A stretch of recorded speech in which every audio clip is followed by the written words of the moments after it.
दोस्तों, दुनिया एक बड़े ऊर्जा संकट की ओर बढ़ रही है, यानी we are marching towards energy crisis.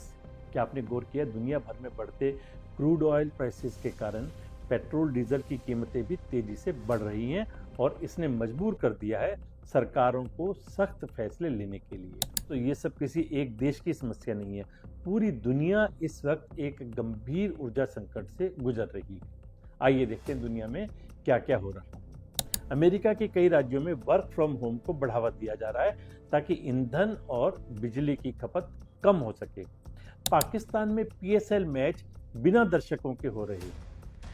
4 day working week लागू है, स्कूल बंद है और मॉल्स के समय घटा दिए गए। श्रीलंका में हर बुधवार राष्ट्रीय अवकाश है।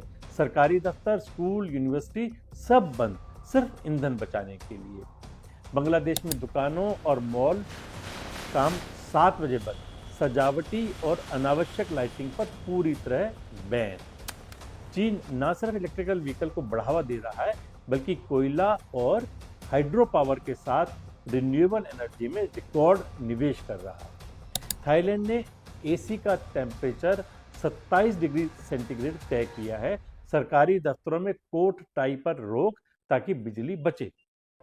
यूके ने हाईवे स्पीड लिमिट घटाकर 80 किलोमीटर प्रति घंटा कर दी है। इससे ईंधन की खपत 10 से 15% तक घट सकती है। फ्रांस ने छोटी दूरी की घरेलू उड़ानों पर रोक लगा दी, क्योंकि ट्रेन कम ऊर्जा खर्च करती है और पर्यावरण के लिए बेहतर है। इटली और स्पेन में सरकारी इमारतों में एसी और हीटर के उपयोग पर सख्त नियम है। जर्मनी में रेलवे स्टेशन और सरकारी दफ्तरों की लाइट्स कम कर दी गई है और रात में स्मारकों की लाइट बंद रखी जा रही है। जापान में कंपनियों को कूल बीज और वार्म बीज नीति अपनाने को कहा गया है, यानी कम एसी, कम हीटर, ज्यादा ऊर्जा बचत। आप जानते हैं इस संकट की असली वजह क्या है?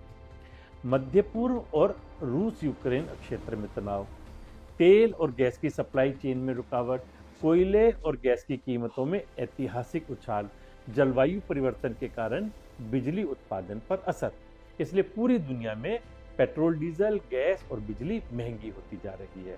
प्रधानमंत्री नरेंद्र मोदी ने इस मुद्दे पर साफ कहा है, हमें कर्तव्यों को सर्वोपरि रखते हुए कुछ संकल्प लेने होंगे।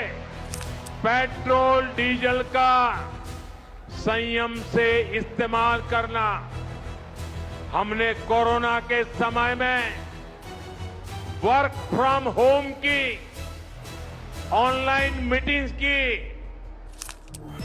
वीडियो कॉन्फ्रेंस की, कि जब ये संकट का काल है और हमारी देशभक्ति हमें ललकार रही। ऊर्जा संरक्षण सिर्फ सरकार की जिम्मेदारी नहीं है, यह 140 करोड़ भारतीयों की सामूहिक जिम्मेदारी है।